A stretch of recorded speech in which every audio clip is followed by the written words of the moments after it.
Naabutan ko na si Brendan eh. Maabutan ko na dapat!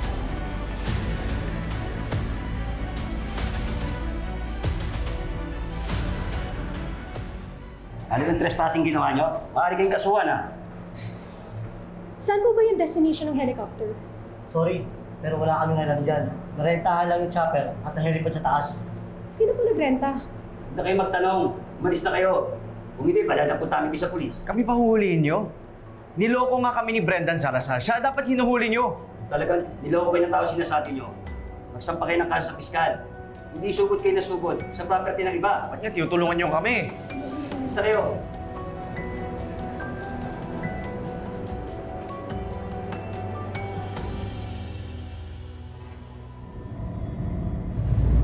Sige po.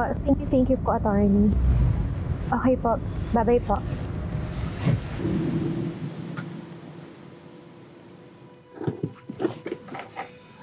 Sabi ni attorney, hinahanap na daw ngayon si Brendan for questioning dahil sa watchlist na siya. Pero ang haba pala ng proseso kapag sinampahan natin siya ng kaso.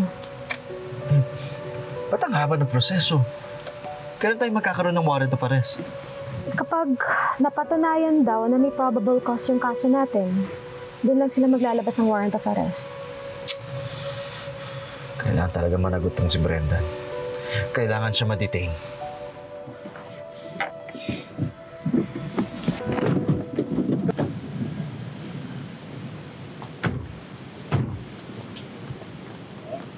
Pero kasi hindi pwedeng gumalaw yung mga pulis hanggat wala silang warrant.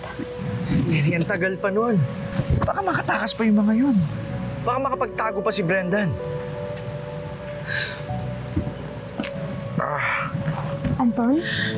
Ba't pa kasi ganito ang buhay? Kung sino pa sila nakagawa ng masama, sila pa yung madaling nakakalusot. Paka-unfair naman ito. Mahal.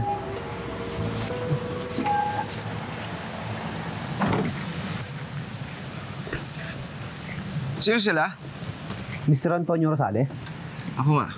Sir, nandito po kami bilang representative ng Horizon Banking. Sir, way past due na po yung deadline nyo for payment auto loan po. Pinapapull out na rin po ng bangko yung unit nyo. Sir, kunin ko po yung susi.